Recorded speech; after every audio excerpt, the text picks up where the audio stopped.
The cameras were already broadcasting across the continent when the atmosphere inside the European Parliament began to change. At first glance, the session appeared procedural. The agenda listed emergency governance review, transparency mapping, and executive authority assessment during crisis cycles. Technical language, routine structure. But political veterans inside the chamber sensed that something heavier was moving beneath the formal wording. Ursula von der Leyen entered the hall with the composed posture of a leader who had survived overlapping crises. Pandemic coordination, economic stabilization packages, energy security restructuring after geopolitical shock, sanctions architecture, and defense funding mechanisms. Under her leadership, the Commission had operated at speed. Speed had required consolidation. Consolidation had required interpretation of emergency clauses. Those interpretations were legal, documented, and procedurally grounded. Yet, cumulative legality can still reshape institutional equilibrium. The first hour unfolded calmly. Committee chairs summarized review objectives. Oversight rapporteurs referenced treaty provisions. Von der Leyen outlined the extraordinary pressures Europe had faced in recent years and emphasized that rapid coordination prevented fragmentation during volatile periods. She spoke in measured cadence, framing centralization as necessity rather than ambition. Then the structural pivot occurred. A consolidated visual briefing appeared across the chamber screens. It was not a leak. It was compiled from publicly available records. But rarely had those records been arranged into a cumulative map. The slide displayed the frequency of emergency clause activations over a multi-year span. It highlighted compressed oversight intervals. It illustrated executive discretion extensions triggered under crisis designations. Individually, each activation was defensible. Collectively, the pattern suggested concentration. The room felt the shift immediately. Members who had previously debated single measures now confronted the architecture of accumulation. Authority had not been seized. It had expanded incrementally. But increments become structure when repeated. Questions sharpened. Not accusations, structural questions. Were sunset provisions sufficiently enforced? Did emergency designations require recalibration? Had Parliament's review window narrowed more than intended under treaty language? Von der Leyen responded firmly. Every measure complied with legal thresholds. Every activation was triggered under defined circumstances. Europe's coordinated response had prevented economic collapse and strategic disarray. Without consolidation, the continent might have fractured under pressure. Her defense was precise. Yet, the atmosphere no longer felt procedural. The debate had crossed from operational to philosophical. At its core stood a fundamental inquiry. When crisis becomes prolonged, how does emergency authority revert to equilibrium? As more members requested the floor, cross-block alignment began to form. Skeptical voices from sovereignty-focused factions found unexpected resonance among moderates concerned with institutional balance. Even some integration advocates signaled discomfort with the visual scale of executive compression. The chair struggled to maintain speaking order as procedural motions multiplied. One motion called for expanded disclosure of interpretive thresholds used during emergency triggers. Another requested temporary enhancement of parliamentary audit access to crisis-era documentation. Neither motion accused illegality. Both implied structural reassessment. The cameras zoomed closer as tension mounted.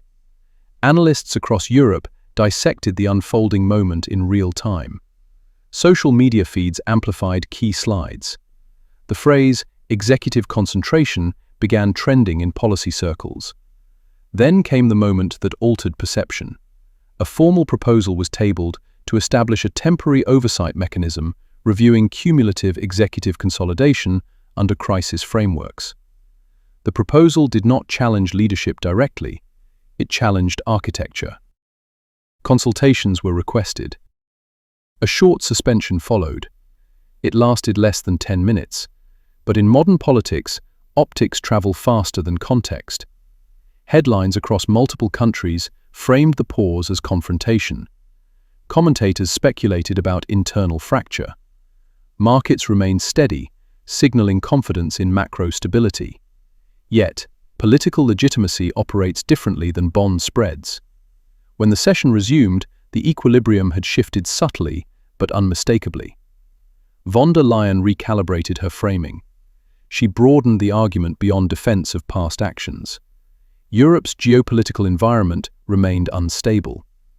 External adversaries watched for weakness.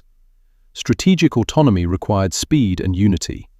Fragmented authority during crisis could invite exploitation. The message resonated with many, but skepticism persisted. The chamber now understood that the debate was not about one contract or one decision. It was about precedent. Emergency clauses were designed as shields against chaos.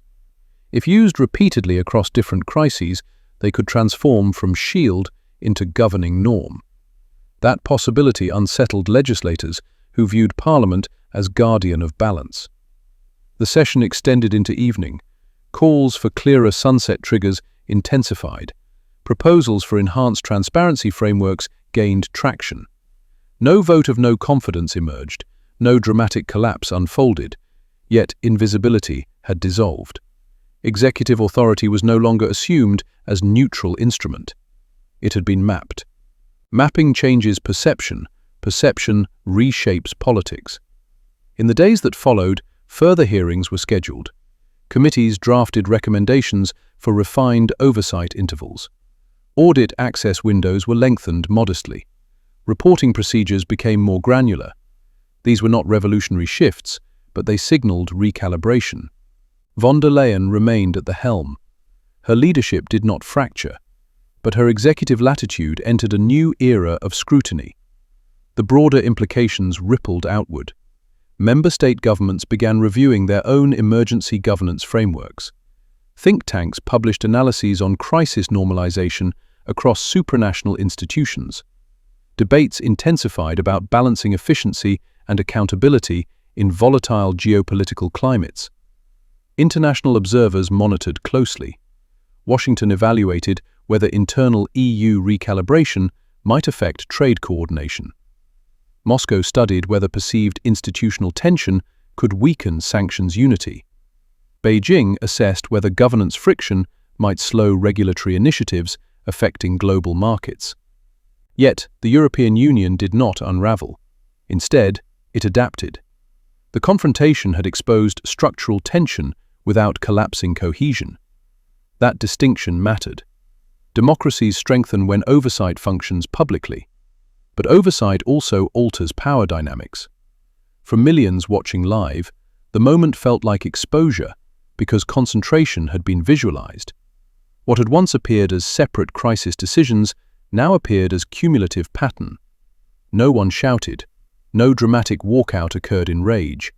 Yet, the intensity was unmistakable. The live broadcast had revealed architecture under stress. Architecture under stress invites redesign. Over the following months, refined emergency thresholds were codified. Parliamentary committees secured stronger documentation, timelines.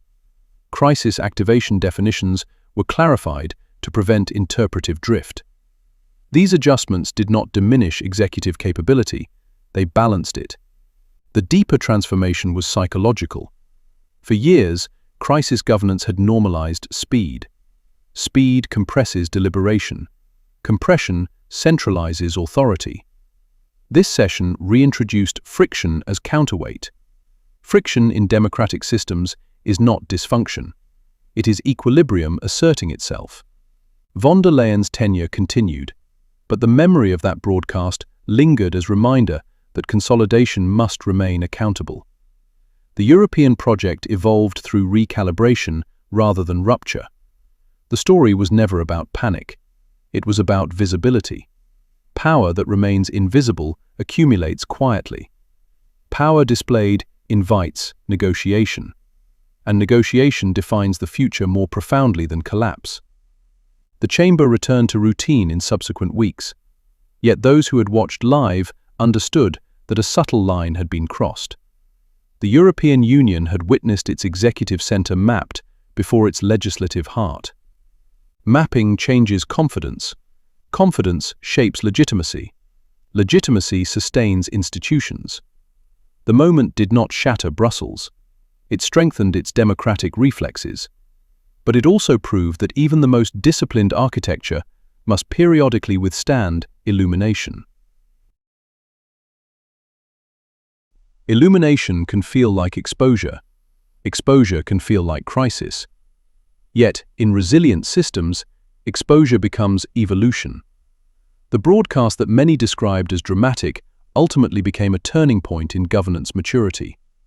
Authority remained, oversight strengthened, equilibrium adjusted, and Europe continued forward, slightly altered.